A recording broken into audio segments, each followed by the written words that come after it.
Hello, welcome to week 15 of social media marketing. This week we're going to be talking about social media marketing ethics, which at this point we know social media marketing and ethics go together like apples and dinosaurs. They really don't go together at all. They're constantly in contradiction with one another. And it's our job to kind of go through this minefield of being ethical SMM, social media marketers. So this topic could be, an entire course. It could be an entire job, but we're going to try to get through it in about 30 minutes. So we're not going to cover everything. How I kind of make this lecture is that it's two parts, kind of understanding some philosophies on how to be ethical social media marketers or ethical marketers, ethical people in business, um, and then some direct things that you can do, um, as far as kind of having an ethical tool in your digital marketing, social media marketing toolbox. So let's get started. I have to apologize. I'm still a little sick. I have a little bit of a cold. So I'll keep things brief. I just wanted to really go over this with you step by step, since it's the one lecture that's going to be online. So I'll make this hopefully pretty pain free. So let's get started. All right. I start with this quote every time I talk about ethics, whether it's in business, digital marketing, or social media marketing.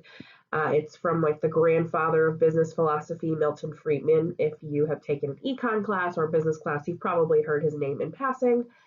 The quote is, there is one and only one social responsibility of business: to use its resources and engage in activities designed to increase its profits, so long as it stays within the rules of the game, which is to say, engages in open and free competition without deception or fraud. That's kind of one. Another one you might hear is that it's a business's sole responsibility is to make money for its shareholders, to make money for its business owners. That's the only responsibility business has. Um, that usually can be kind of a conflicting mentality. Again, our one responsibility as a part of an organization is to increase goals, increase profits within the rules of the game. Um, what our specific problem is, there's a lot of problems with that philosophy outside of social media marketing, but specifically for us, the rules of the game really haven't been written, and they're continuously being written every day. So, what could be technically ethical, I'm using a lot of air quotes, but what could be ethical might not be ethical tomorrow. And that the decisions, we're seeing these big tech companies who made these decisions 10 years ago, 15 years ago, really haven't become something unethical when maybe that's not how it started out. So we have, there's a lot of other, I think, things to think about when it comes to our responsibility in social media marketing. So we are still in what I've defined as kind of the Wild West age of social media. Again, we know there are large companies that own personal data of billions, and it's largely left unregulated. Um, and the people who have our data really don't have our best interests at heart. I think by now you probably watched The Great Hack, so you've kind of dabbled into the business of big data.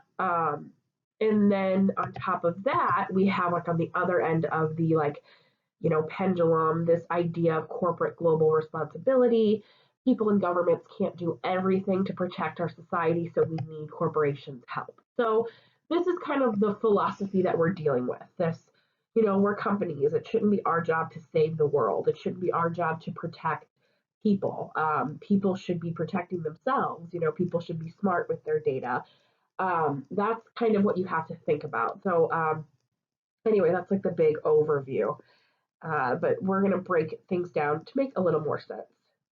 All right, the outline is going to be just a quick social media marketing overview, ethical marketing definition, three main principles.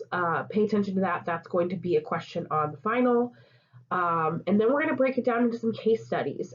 B Corps, Theranos, Fire Festival, Jerry Media, and Kimono and Skims. So we are going to be talking about Kim Kardashian one more time, just one more time before the end.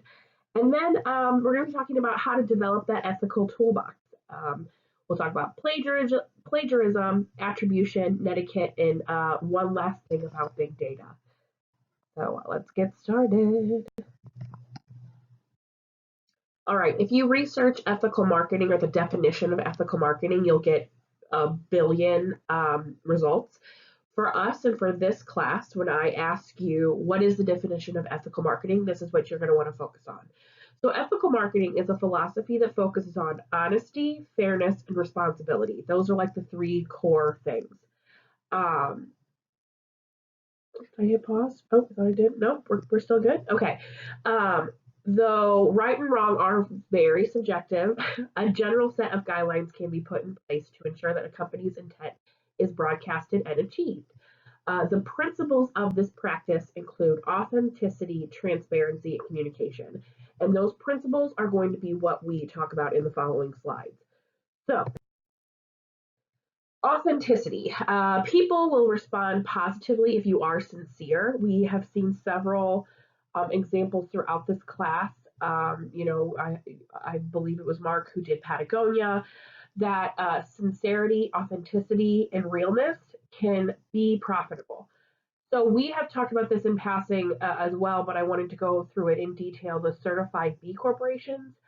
Um, Again, authenticity is all about putting your money where your mouth is. And B Corps, which were created roughly over 10 years ago, are really this kind of next step in really just getting rid of completely that Friedman, the sole responsibility of a company is to its shareholders, because their sole responsibility is not to its shareholders, but to make the world a better place.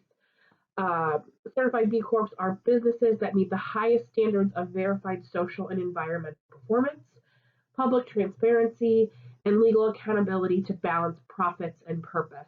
So they're actually saying, we're not a non-for-profit. We make money. We're Ben and Jerry's. We're Cabot.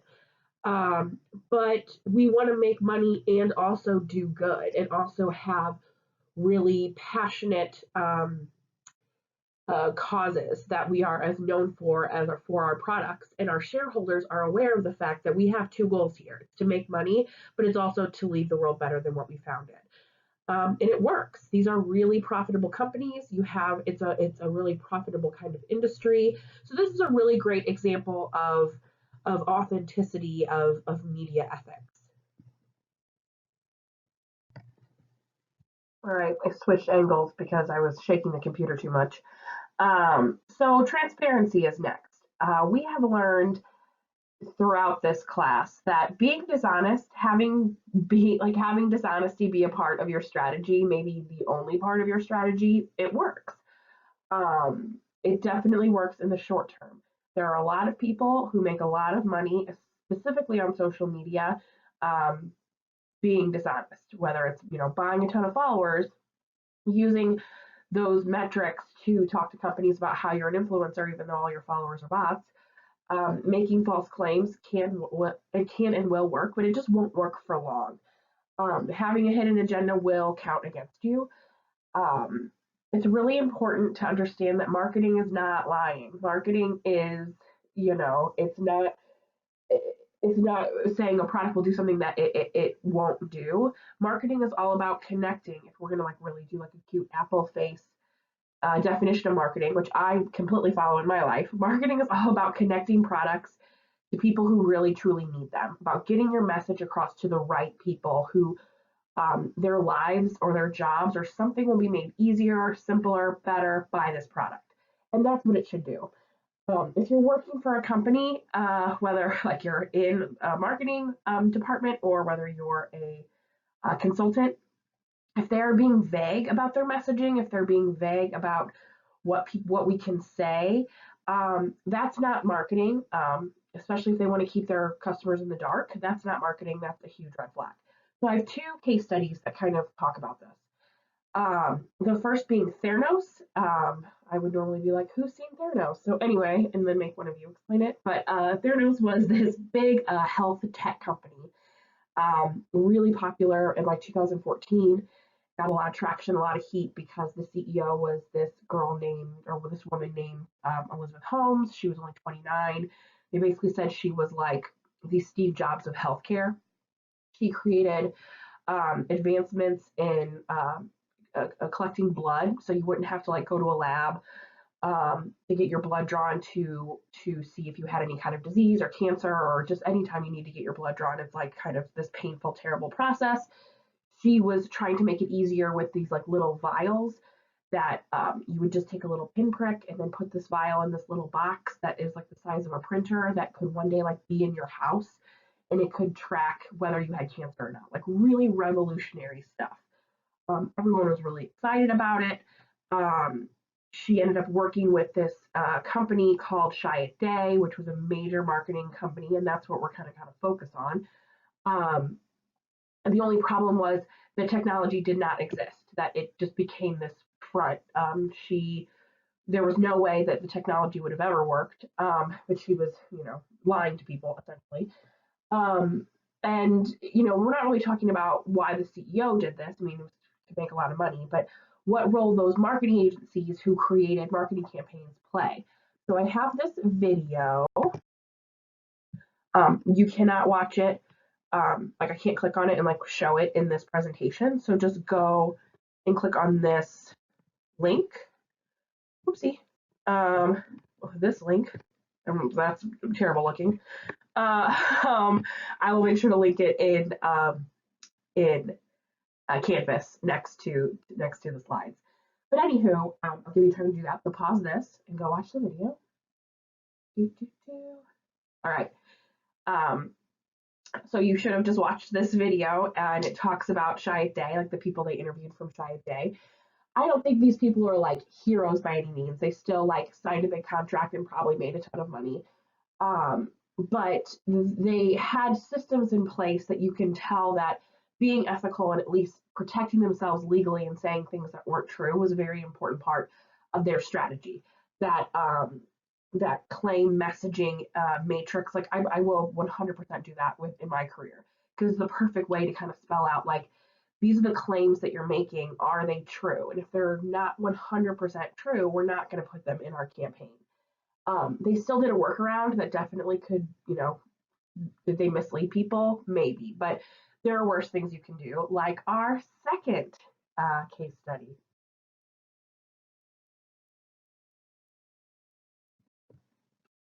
All right, so let's watch this trailer really quick for Fyre Festival. And I think hopefully most of you heard of Fyre Festival. Not hopefully, it's not like you have to know about it. But there's two documentaries about it. One is from Netflix, which is what this trailer is, and one's from Hulu, and the other one was from Netflix. Go ahead and watch that to give you an example of what Fyre Festival was. So again, yeah, sorry, pause this, go watch that video, and come back.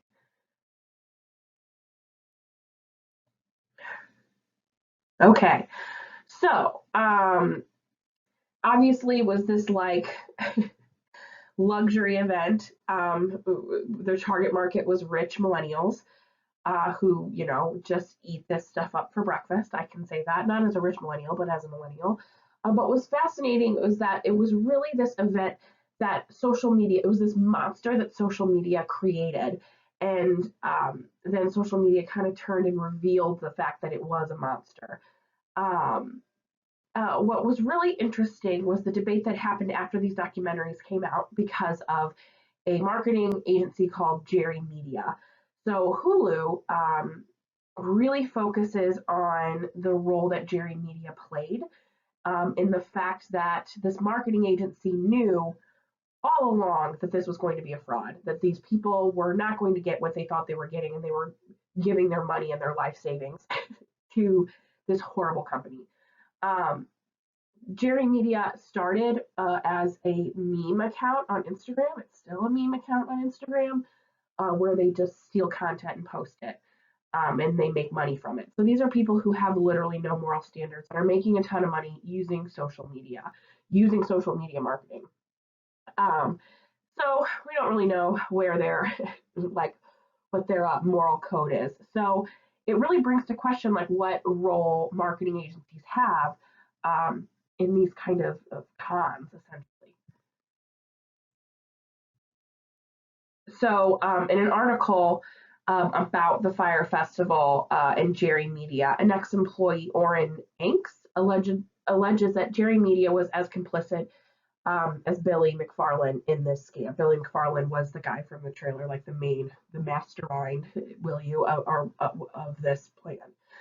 We have emails that prove that people knew months in advance what was going on, and we have a whistleblower from inside the social media company who says that he knew for months this was going to be what it sold as, or what it was not going to be what it was sold as.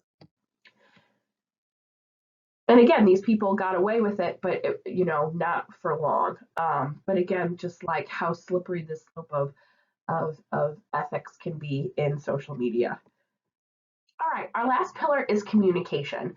I had to get one more Kim K example in there. Try not to, fast forward me through this, but with communication, it's all about getting to know people as you are letting them get to know you. Especially with social media, way back when our first class, it's a two-way conversation. It's not traditional marketing. So you want um, to be able to use social media to communicate ethically and openly and honestly. And when you mess up, it's time to fess up. If you remember back when we talked about engagement, accidents happen, being insensitive happens, and all you have to do is acknowledge, apologize, act. We are very sensitive, woke culture now, so it's not just deliberately hurting people like what we had, just heard about. It can also be doing something that you didn't know was offensive. Because whether it's like lack of diversity in the people that you're talking to, or just not being really open or aware to how other people live in other cultures and races, and just basically having diversity be a factor. So this kind of happened with Kim Kardashian. She launched like a shapewear. I don't know, for the men who don't know what shapewear, but basically like undergarments, like girdles essentially. You're lucky you don't know what they are. She created this shapewear line and she named it kimono, which obviously is a traditional Asian garment. Um, and people accused her of cultural appropriation, and said she was being culturally insensitive. She tried to trademark kimono, which really made people mad. Almost immediately, I think within the week, she was on social media giving people updates. My brands and products are built with inclusivity and diversity at their core. And after careful thought and consideration, I will be launching my solutions wear brand under a new name. I will be in touch soon. Thank you for your support or your understanding and support always. So she immediately acknowledged, she apologized, and she acted. She lost, I think, like close to $10 million with this name change. She changed it from kimono to Skims. But it was definitely a show of being ethical, of kind of again going back to that first pillar of putting your money where your mouth is.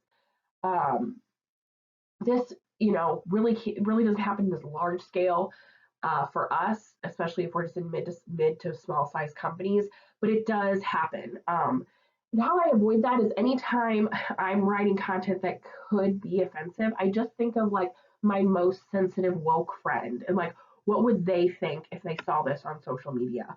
That's why I always say, like, being funny and being clever on social media does work. It's a high risk, high reward thing.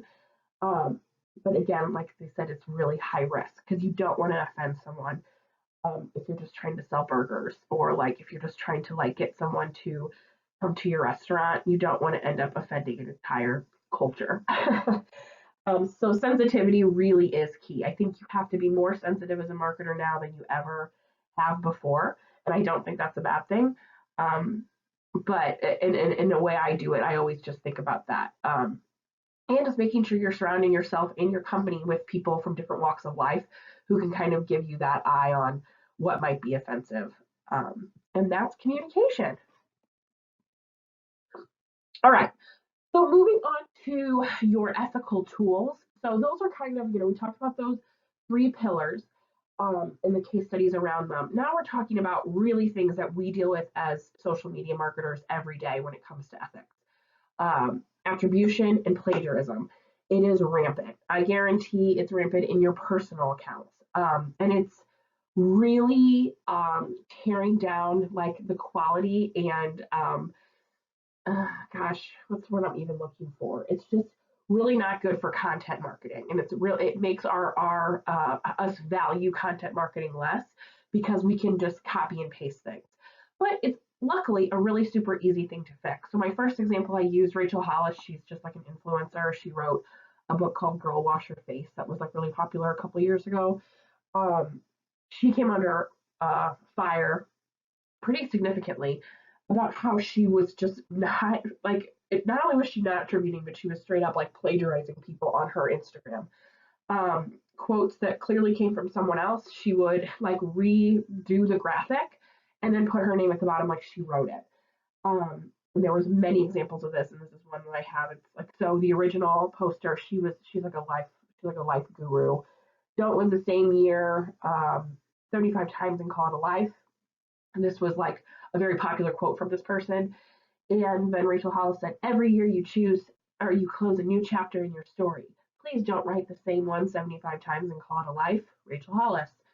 Um, Clearly, there are some similarities. Could that be like, I don't know, maybe, oh, I didn't even realize I said the same thing? Probably not, especially since there was a lot of other instances of it. Because you will get caught. People will, especially if you become very popular. Rachel Hollis got really popular really quickly. People will start to notice stuff like that. All right, I mentioned it's super easy to fix or super easy to address, and two ways to do it. There's this TASL approach, TASL, that I found, and that's definitely if you're in like the healthcare field. If you're in a large, like if you're at a large corporation, you're going to have to be a little more restrictive and a little more like buttoned up, and that's where this TASL approach comes in. So if you are using content, because, and I want to back up a little bit, I'm a firm believer and advocate of reusing content. Um, I don't know if you guys remember that Neil Patel video I showed you, where it's like, you know, 90% of the content that's being created out there doesn't need to be created because there's already great content that you can curate and curate well. And it's easy to do that in an ethical way. So you use this content, you find an image, you make sure you use the original title, make sure you attribute the author, the source, like where you got it, license, and this kind of gives you what you should do if you want to make changes to the document. So personally, I use a lot of curated content on my Instagram, my professional Instagram account, and my personal one too. Like for example, I use a lot of content from this account called Digital Marketer, and I use a little bit lessened version of how to attribute. And I got it from this account called Emily on Life. Her name's Emily McDowell. She is an artist. She makes like greeting cards, and she basically kind of laid out like, this is how you repost my work.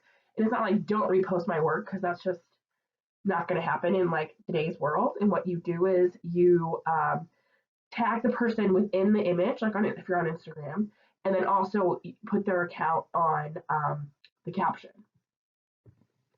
Don't ever crop the user or artist's name, and don't put a filter on it. Don't change the artwork. And that's what I follow. I never like put like a Nashville filter on like a quote that I'm using. I always just post it originally. And I didn't always do this. I saw this and started doing it. And the results have been super positive. Because the thing is, when you attribute well, it doesn't just become you curating content, it becomes you kind of um, being a like spokesperson for it, or someone who's like validating the content. I constantly get interactions with the people that if I like, I post something from Digital Marketer and I say, I got this from the Digital Marketer site and this is so and so's graphic. They'll IM me and be like, thank you for reposting. And it becomes a win-win for everyone. And it's so simple. It's such an easy fix. that it has to be an important ethical tool in your toolbox. All right, 2 more slides. Let's do it. Enough. Next is your ethical tools is netiquette, net etiquette. This comes from our textbook in chapter 10. If you wanted to take a look more in detail. We've talked about this before, sticking to topics. If you're going to include yourself into discussions or threads that have a title or general topic that's obvious, you need to focus on what the people are focusing on. Avoid tangents, chit chats, or diversions from the main topic because they are an inconvenience to others. Don't just barge into a conversation if you have nothing really to attribute or say. You definitely also need to keep platforms. You have to keep like what the culture of the platform is. I don't know if everyone's ever seen this meme, but like the me on Facebook versus me on Twitter. There is a tone. There are really like etiquettes being put on these platforms. Find out about those before you really start to get your voice. Like for example, like I would say Twitter is definitely more like sarcastic. If you were going to be a little sassier or funnier, Twitter is the platform to do that. Facebook is definitely buttoned up. It's like the closest to buttoned up as LinkedIn, especially if you're a digital marketer. Since Facebook skews older, and there are people who maybe really aren't used to uh, content they haven't had content like exposure the way some younger people have. They might not get jokes or just like sarcastic content that might go over their head. So on Facebook, it's definitely straightened and buttoned up. So think about those things depending on the platform that you are, what kind of tone that you're setting. Search before posting. And this is again going back to like discussion boards. Um, don't ask questions that someone had just asked if you're on a discussion board. And make sure you're always using good grammar and capitalization. That should be a given, definitely. No feeding trolls. Um, it should go without saying that a good social marketer never resorts to trolling in order to get a point across. It's also best to avoid interacting with people who are acting like trolls.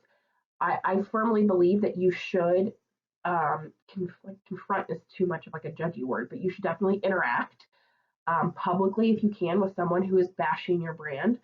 But you have to do it in a very professional way, and you can't like stoop down to their level, and you can't get mad at them, and you can't accuse them.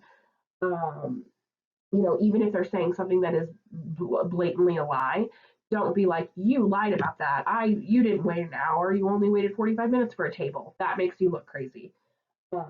It's really important that you say, I'm so sorry you had this experience. I would love to DM you or email you about this so we can talk about it more. Get the conversation off social media should be like your main focus if you're in like a trolley situation.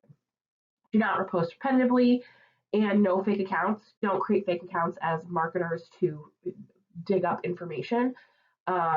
You should use social marketing as a search tool, as a tool to look up what your competitors are doing, but you should do it in a very transparent way. Follow the 3 pillars. All right. I believe this will be a question on the final, but I saw this online, and I really like it's basically kind of the ethical guidelines of using big data, because I don't think as marketers we should shy away from psychographics, from demographics. We shouldn't shy away from the information that's being given to us if we're going to look at our core values and principles, which is we are people who have a product to sell and that we want to connect to people who want our product. And big data will allow us to do that in a really successful way. So I don't want you guys to leave this class thinking that big data is bad and go to like a huge marketing agency that uses big data and is like, ooh, Cambridge Analytica, because it's not all that. It does do a lot of good for our industry. So here's the kind of list of things you can do. So private customer data and identity should remain private. If it is private information or if it's shared private information, which means essentially that someone had given up their information to turn their face into a face of what they would look like if they were a baby. Essentially, that's what that means. It should be treated confidentially. Even if you're sharing that data, which you are allowed to do legally, there's a way to do it without endangering that person's data. Um, Treat it with care. It's a very big deal.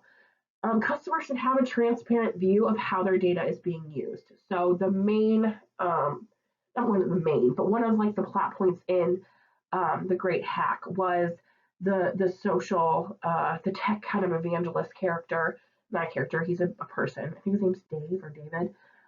He could not get access to the information, to the data points that Cambridge Analytica had on him. They would not offer up those data points. And that is unethical. So you can use big data, but just be transparent about what data you have on a person, which should be a given. Big data should not interfere with human will. So making sure that you're not trying to weaponize this data to manipulate people to want or need your product, and should not institutionalize unfair biases. So you shouldn't go in to using demographics or psychographics with a way to, again, target vulnerable people. And these are givens. Obviously, it's the difference between like being a good and bad person, but at the same time, right and wrong is subjective. Going back to the first slide. So just keeping these things in mind can kind of guide you into how you use this information ethically. And that is my presentation. So we kept it 30 minutes. Again, sorry for the cold. I hope it wasn't too annoying. Again, go ahead and make sure you watch the videos that I talked about within this slide. I'll make sure to post them next to this, and I will also post just the slides so you can have that with you when you take the final. If you have any questions, let me know, and I will talk to you guys later. Bye-bye.